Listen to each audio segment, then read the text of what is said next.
Hello friends, good morning. It is Coach Bob with you today, and today I'm getting ready to go to Daytona. But guess who ain't going with me? Oh, hi. I had busy week this week. Coach Vic is still in her PJs and does not wish to be filmed a whole lot this morning, so I'm going to honor that request and just say this.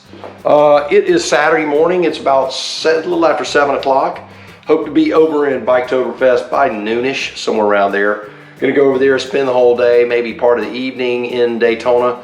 Drive up to Palm Coast this evening. That's where my motel room is in Palm Coast, Florida. And hang out there, then maybe get up, meander back, leave between 11 and 12 tomorrow. Hope to be home by 4 o'clock tomorrow afternoon. So hope to see some of you over there. Oh, I'm already getting messages. Because daylight, well, if you can call it daylight, I'll show you what I'm talking about. Yeah, it's kind of dark. It's starting to come up. Temperature is nice though. Ooh, my sensor light's working. Anyway, the temperature is a balmy 55 degrees this morning, so should be a nice cool ride, not a cold ride, but a good ride. So I've got my Joe Rocket jacket, I got the liner in it and everything this morning. Got them heated grips all ready to go. I'm gonna stop probably Live Oak, get a little fuel, and we'll do the interstate this morning. Being I don't have Coach Vic with me, I'm just gonna make time this morning. We're gonna burn it.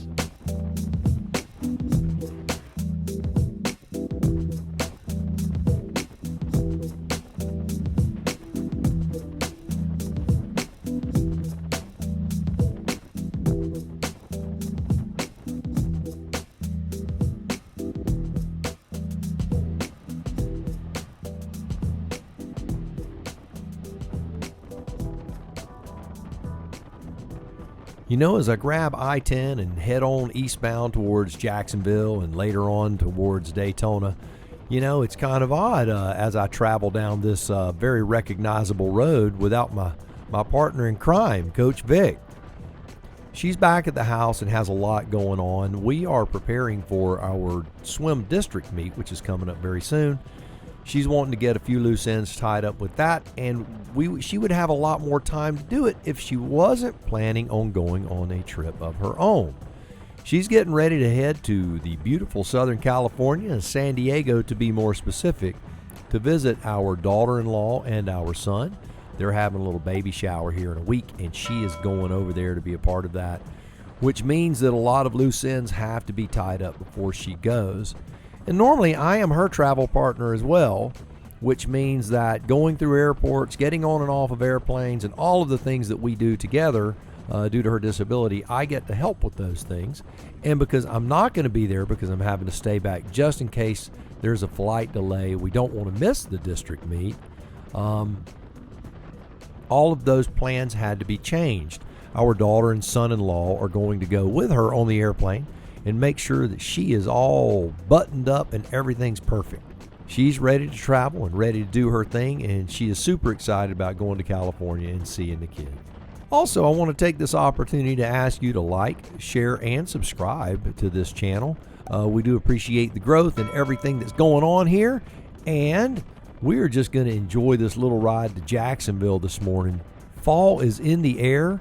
It is a beautiful 55 degrees and it's a little chilly, and it's so nice to not be sweating while riding. And also, whenever this time of year comes around, we know that the air is going to be a little more clear than normal, which means that this sunshine, whenever you're heading due eastbound, is going to be a hazard. And this is something that I thought about before leaving this morning, and honestly I was kind of dreading, because there are times where you have to just pull over. Now, if you see me with my hand up, it may appear that my hand is in front of the camera or blocking my view, but basically when I ride, I will use my hand like a sunshade in a car. When you pull that shade down just a little bit to where it blocks the sun out so that you can continue to see and do what you need to do. Now, I've read a lot of articles on sun blindness and how it impacts you as a driver and a rider. And let's talk a little bit about sun blindness, how to handle it, and some things maybe you should and you shouldn't do.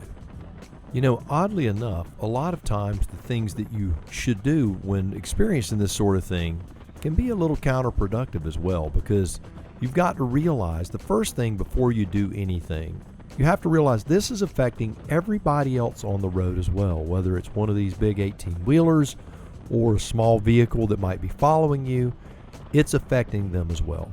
Now, I do know that people in vehicles normally are a little less attentive than the guys on motorcycles. They just are. They have less skin in the game, we'll say. And so if you know that a guy that already is probably looking at a cell phone is also looking into the sunshine and he's behind you, he may not see you.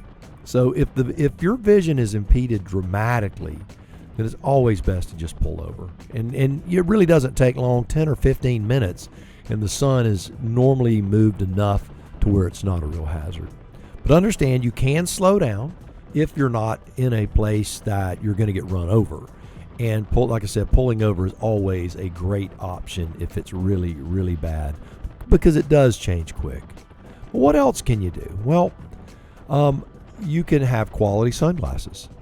Now, I often, like today, I wore a pair of sunglasses and I lowered the internal visor of my helmet. And between those two, the glare was cut dramatically. I could hold my hand up, and that was that. What I'm going to do right now, as opposed to fighting the fight, I'm going to pull over, load up with some gasoline, maybe get me something to drink, and then hit the road. Hopefully the sun won't be quite as bad.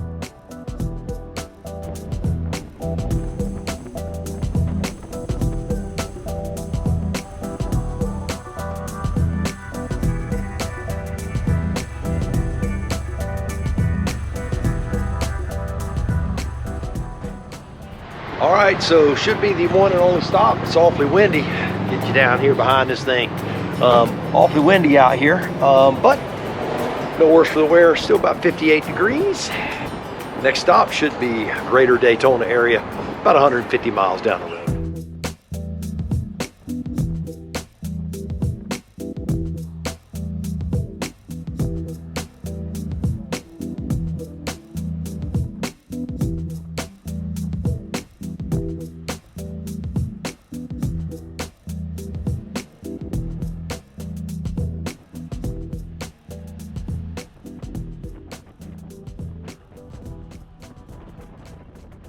And just like that, after a quick stop, the sun, although it's still there and it's still very bright, it is much more tolerable.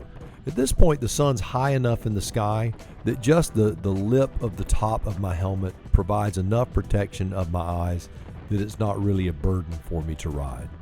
You know, heading over to Biketoberfest is always interesting, and Bike Week also. In the light of what's going on with the pandemic, I'm curious to see how many people are going to show up. What is going to be the general vibe and the sense of how people are? So as we draw closer to Jacksonville, Florida, let's get ready to make that turn southbound and start seeing some water.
Once you get south of Jacksonville, Florida on I-95, you start seeing motorcycles everywhere. And you realize, okay, it's happening. It's on. Biketoberfest is on.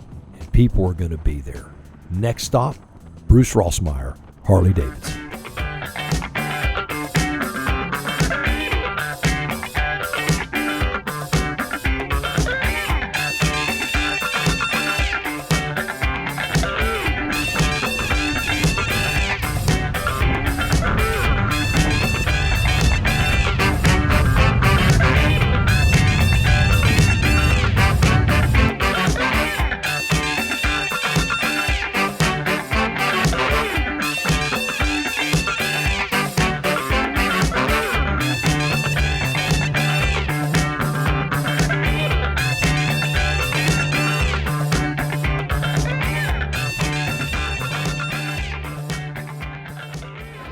Got Casper all secure, and nothing says hardcore biker like a Snoopy Hug Me t-shirt, ShadyRays Sun Glasses, and Birkenstocks.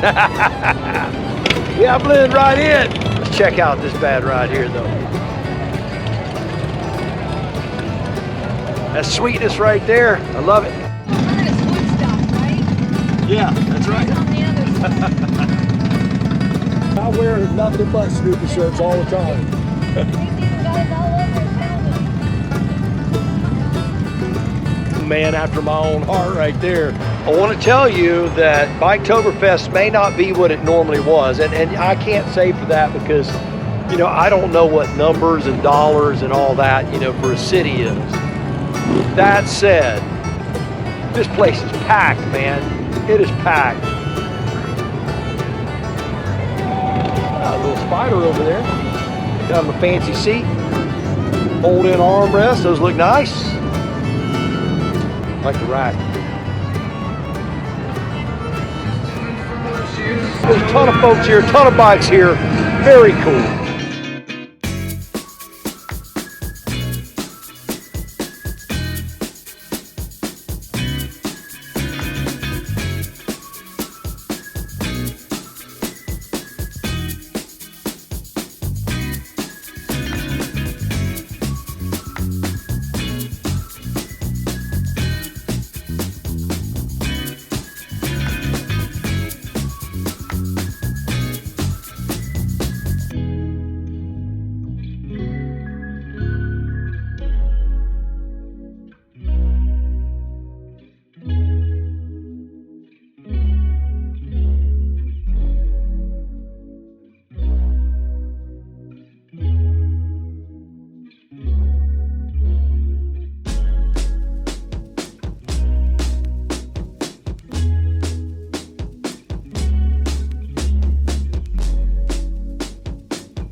You know, the bikes are beautiful, the people are nice. It really is a beautiful day.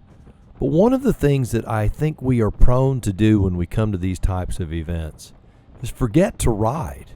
And there are some beautiful places in Daytona. If you ever get a chance to come over here, you have to do some of the rides. You don't have to do them with a group, and they're not hard to find where they are. The most famous ride in all of Daytona is a little ride called the Loop.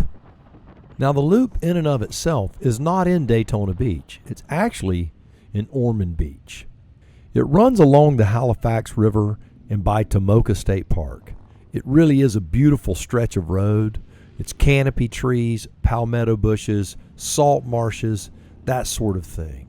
And then when you exit this 34-mile scenic loop, you can hang a left and roll out onto A1A. And A1A, for those who don't know, is the coastal highway. It just runs right up along the side of the Atlantic Ocean where you have beach views the entire time. So make sure you take the time to ride these beautiful places, because if not, you're going to leave and want for more. So I'm going to shut up and I'm going to let you just enjoy a little bit of the beauty that the loop has to offer.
If you've ever been to Bike Week or Biketoberfest for that matter, you learn real quickly that the insanity of Main Street and the craziness of all of the noise and all of the things that are associated with Daytona Bike Week and Biketoberfest, all of that fades away into the relaxing ride around the loop.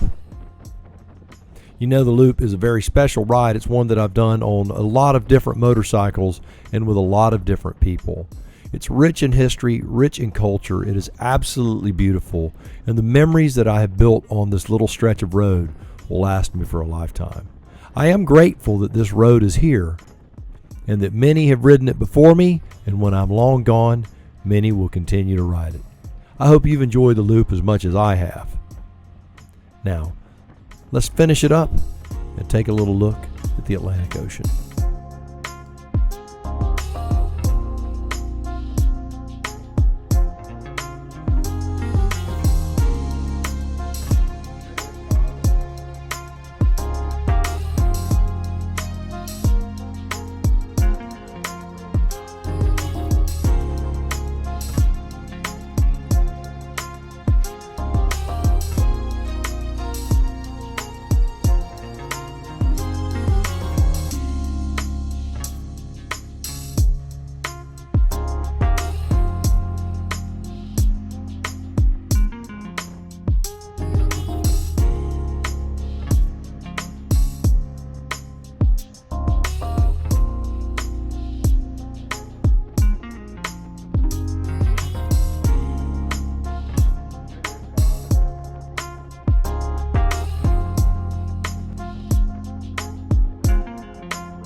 As we exit the Loop and grab A1A northbound towards Palm Coast, Florida, I want to take this opportunity to ask you to like this video, give it a big old thumbs up if you would, and subscribe to the channel and turn those notification bells on. I really would appreciate it. We're heading north out of Ormond Beach to Palm Coast. Now, Palm Coast, I used to go to school there. When I say school, it was, they called it Charm School, Center for Management Development for the Federal Aviation Administration years ago. Was in Palm Coast. So Palm Coast is a beautiful place and a place that I have fond memories of as I was growing and we'll say flowering in my career. You know, I was asked how many miles I was going to do on this trip. I will say that today I should have over 400 miles when I put my head on the pillow tonight. And although that may sound like a lot of miles to some people, to me it's just a nice day on the Spyder.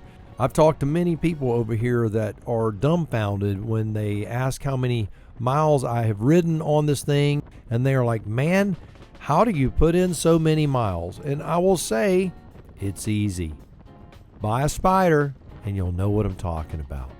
But as we look off to the right and enjoy the beauty of the Atlantic Ocean and feel that salt air blowing in the breeze, man, it is clean smelling and it is sweet.